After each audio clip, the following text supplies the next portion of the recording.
Today on Garage Insider TV, Lou Santiago puts back together a Humpty Dumpty of a Miller welder. Next. Hey everybody, Lou Santiago for Garage Insider TV. Now, first I have to apologize because I know I said the next show that would come out would be the bracing on the Chevelle frame. Sorry, I lied. I forgot the die to bend the tubing. But I have something that I believe is equally as important as the bracing. Now, it does fall into the fabrication world, so you guys need to pay attention. I picked up this little Miller 135 from a guy that I know, and he said it just stopped working. I don't know why. It was welding fine, all this standard stuff. So I paid him $100 for it. I took it home, and I realized that the lead was too long. He had a 14-foot handle on it, which is too big for this machine. And the trigger was messed up, so I just went to Air Gas and bought another handle. That's all there was to it, because it didn't make sense to try and make it work. And I got the machine to weld. Well, it would weld about 6 inches, and then it would just stop. I'd open up the side, and the wire, everything was spinning. Everything was working like it was supposed to, but it wasn't feeding the wire. And what I realized was this part here, the wire goes through, hits the roller, and then it comes through and it goes into the liner. Well, that's fantastic. But the tensioner was all the way down. It was cranked all the way down. And what it did was it cracked this whole plastic housing. And I drew some lines, and don't worry, Monday Morning Race is going to do some close-ups so you could see it, and we'll lay it in over it. It's called editing. So I got all that stuff done. So I called the Miller guy. I called Dwayne. I'm like, Dwayne, I got this machine, yada, yada, yada. And he goes, give me the information off the back. I give it to him. He goes, Lou, that machine's 20 years old. They don't make that part anymore. It's obsolete. You can't do anything with it. I'm like, well, I got to do something. It's a cool, I don't want to get rid of it. It's a welding machine, and I'm a hoarder. So I figure, okay, I could find something to adapt to it and make it work. So I take it apart. Monday morning comes around. Dwayne calls me. Lou, you will not believe what I am holding in my hand. I'm like, what do you got? He goes, I'm at Miller Service Parts in Atlanta, Georgia, and they have your piece. They make it. What they did was they actually got a 3D printer and made the plastic piece, and then they used the newer style aluminum, I'm going to call it a housing for lack of a better term, where the wire runs through and goes into the liner and all that. So they make it to fit your machine. And the owner, Dave, said, look, we came up with this because we needed something, because we had people coming in with other machines with the same problem. So we decided to make some of them. So we hired a guy to do some 3D printing. I got a printer, and the rest is, as they say, history. So they sent it to me, and what's really cool, they send instructions, and I know guys don't like to read instructions, but it's got pictures and they're in color. So therefore, you have all the information you need to make this swap. Now, I glanced at the pictures briefly, but it's really simple stuff. You got to take your wire off. You got to take the little nylon cone to run the wire through to get it into the rollers. And other than that, it's just a matter of taking out 2 screws, jamming it in there, connecting the wires, and you're ready to rock. So follow along as I fix it, and we'll get this machine working that would have been thrown out.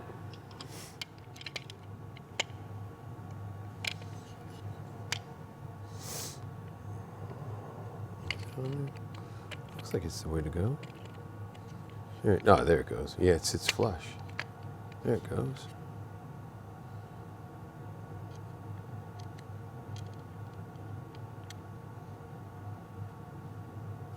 This one?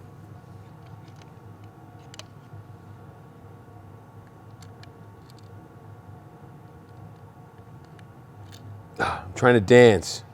It won't let me dance with it. I don't know why.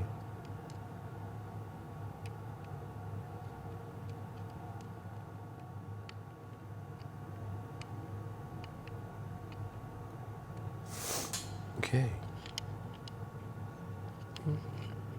Sits flush. Tighten it up.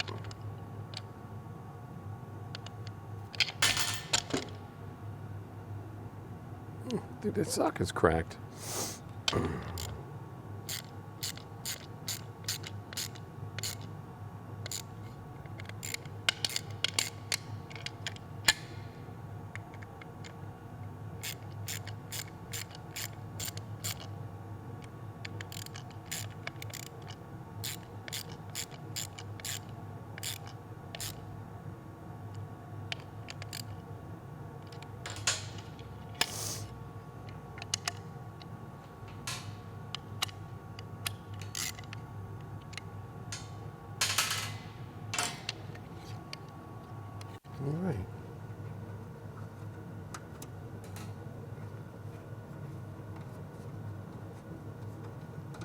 Here it comes, the money shot. Here it comes.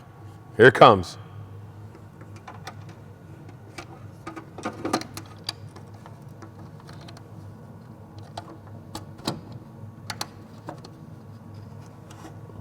Bam!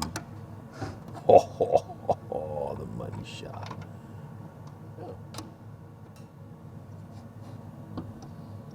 Move that over there, out of the way.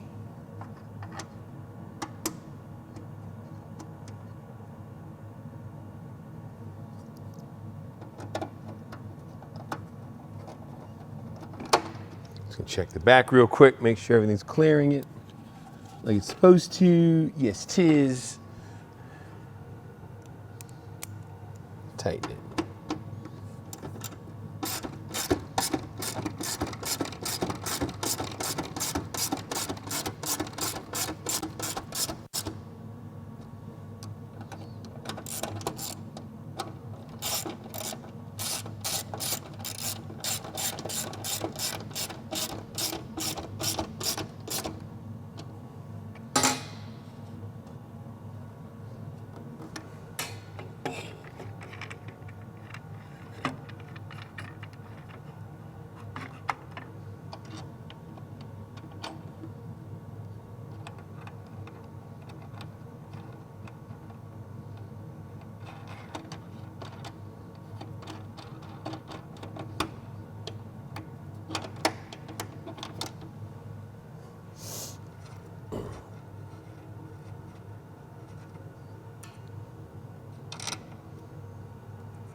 Ah!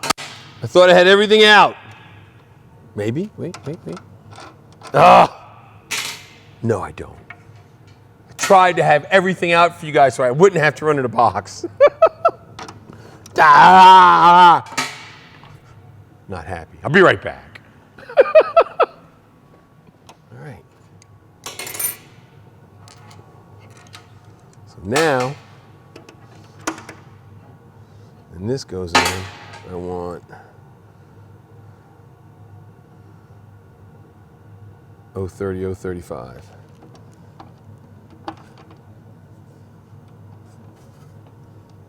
Oh, what the hell?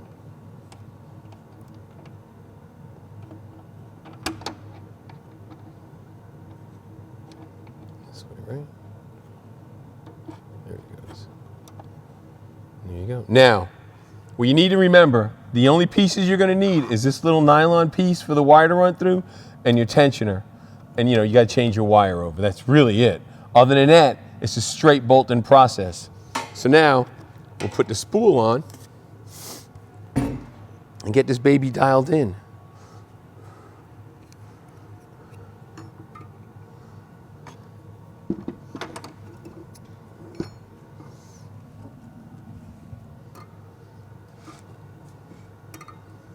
There it goes.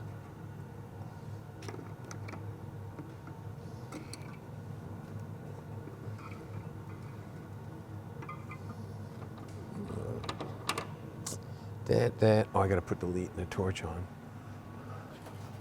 Okay, so a couple of things. I've got everything mounted. I've got the spool in place now. There's a few things that you need to take notice of. And I know some guys this is going to sound really elementary too, but I'm not addressing you guys, okay? Because you've probably been through some of the things that I'm going to mention right now. Remember, when you cut your wire, make sure you're holding the right end. So, what I mean by that is you're holding the side. I know this is the end right here. When I cut it, it's not going to fly out of my hand and bird's nest. The other thing you need to keep in mind is it a bottom feed? Is it a top feed? Because some of these machines, especially the other brands, they may have this at an angle and it comes off the top. This one comes off the bottom. So you want to make sure that you're not doing a zigzag. You want to make sure it follows right, okay? It's just simple stuff like that. You would be amazed at how many times you're not paying attention. You're having a conversation while you're putting this all together and you do something wrong and now you've got a mess on your hands or you have some really thin TIG wire. That's all legitimate concerns when you're putting this together because this wire ain't cheap. It's really not. So, here we go. Holding the right side. See, it didn't bird's nest. Yay! Roll this back. I like to kind of straighten mine out a little bit so it doesn't, I'm not fighting it so bad. And this is where it gets crazy because you can let it go by accident, and I've had it happen. I just like to keep my hand on top. Put it in there, like so. And tighten that up. All right, now I'm in. Lift that up. No, it goes like this. Did that backwards. Get some tension on it. I'm gonna run it down to 2. We should be good. That's all hooked up, ready to go. One more thing before we fire this puppy up. Got to plug in our motor.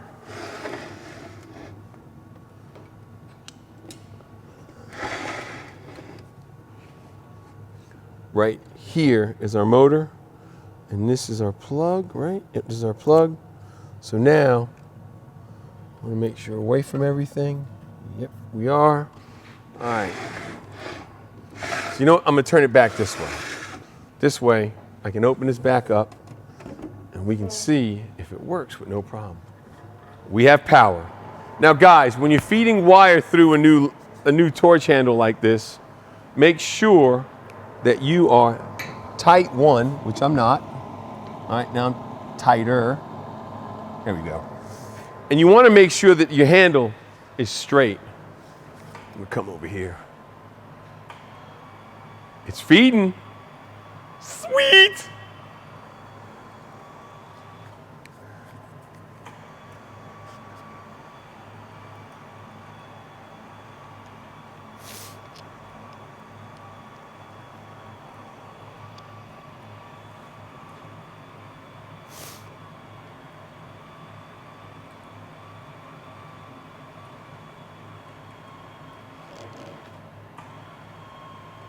Yes. All right. So far, so good. I like to take my tip off because it's just a wider hole to come out of. It doesn't neck down to 0.30. You know what I mean? You go from like a 1/4 inch hole to 0.30. It just might neck it down and bend it or something. So I just do that.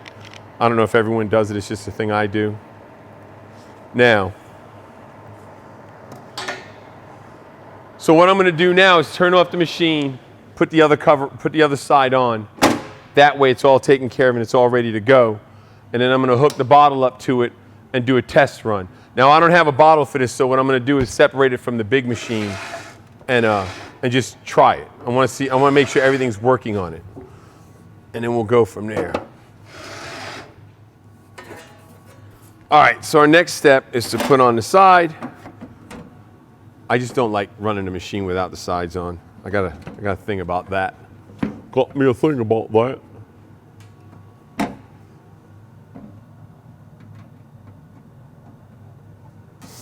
Get on there. All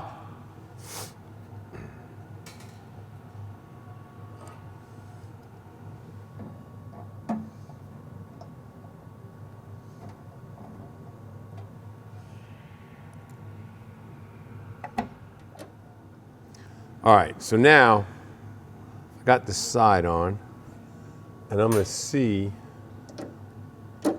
how this thing works. See how it works. I'll put the handle on if it's a success. So as you remember, I said it would weld about that far, maybe 6 inches, and then it would stop. And actually, the first time I tried putting a new lead on, it actually popped out of the groove and stopped feeding. So I got it so it works. So I'm going to hook the gas up from the big machine. Just going to hook the gas up, run a test pass. Now, when I called and talked to Dwayne originally about this machine, he told me, he said this big machine is also an inverter machine, like the new TIG machines and all that, because he said that in 23, there's some crazy law or a rule or something that Obama signed where all of these transformer machines can't be made anymore. Everything has to be inverter technology. So that means that your machine, when this thing breaks finally and it's a major hard part, it's going to become junk. I think someone needs to learn how to fix this stuff where they can make it, but that's besides the point. But he said that because this new machine back here is an inverter technology, it should be fine at the lower voltages for sheet metal. But quite honestly, it's not that I don't trust him, and I'm going to try it. I just need to have this for my own peace of mind, because if I can't get this baby back here to work, I'm going to this, because I know I can do sheet metal with these smaller 110 machines, because that's what I learned how to do sheet metal on. It's just what I prefer. Dun dun dun! All right, so we need to, wire speed was kind of high. Turn down the volts a little.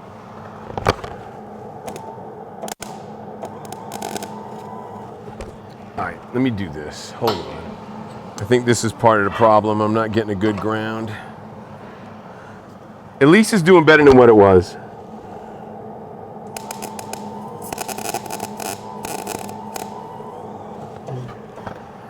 All right, a little cold. Give me some more juice.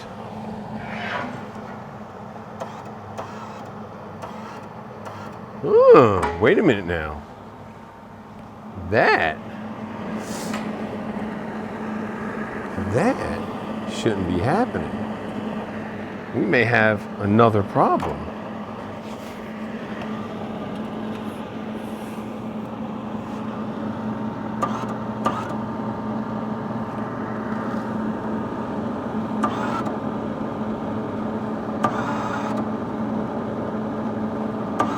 So here's what happened. When I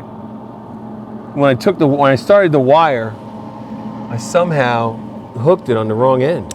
So it's wound up. That's pretty crazy. I can honestly say I've never had that happen before. So I'm gonna try and take this out without making a total mess. See what I got here. Wow, I've never seen that before.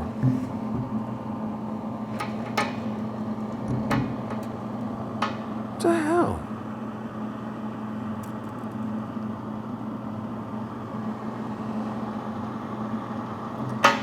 This is really bizarre.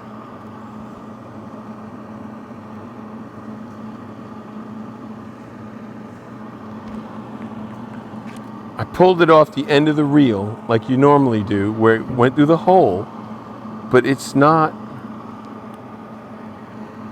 Whoa. I am totally confused at this point. All right, let me do this.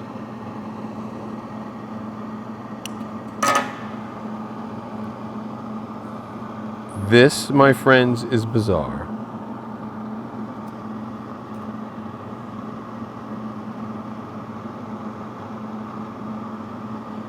So where does this guy go?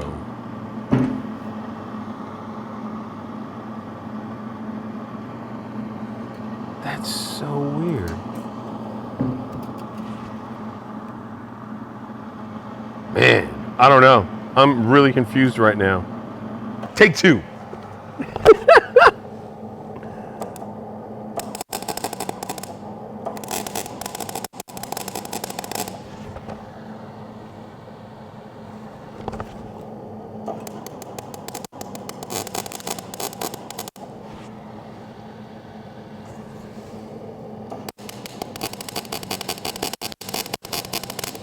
We're getting there. I'm just getting it so it can weld, guys. A little more.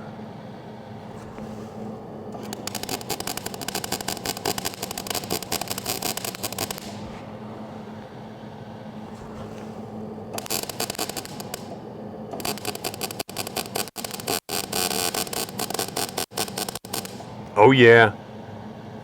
By now it would have stopped working.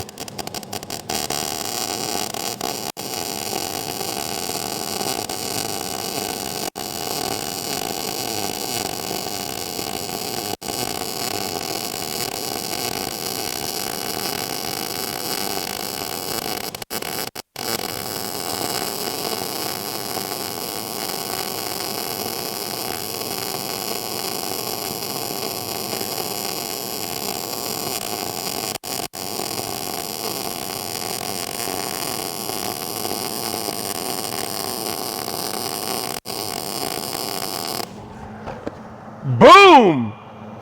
Okay, so this is pretty crazy. I've never had this happen before, neither has Lee.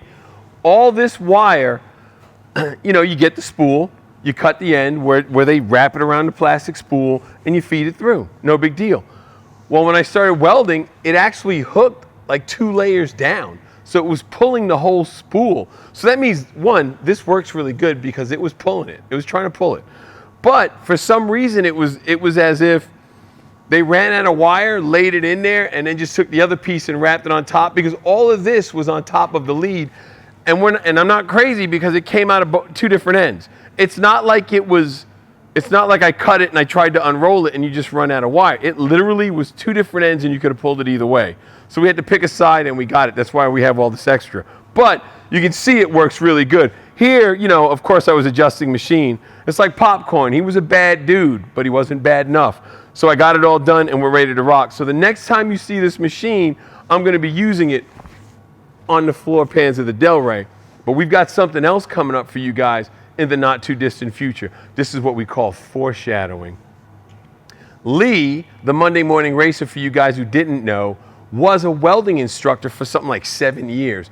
So Lee is going to go through some of the stuff, basic welding. The stuff that, well, dare I say, I forgot, or I have bad habits, or whatever other excuse I could possibly think of.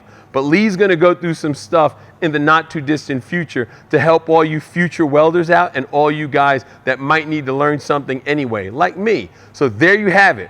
We fixed the machine that was going to get thrown out by a couple bucks, and just make it happen. So remember, if you need parts, go to millerserviceparts.com. millerserviceparts.com.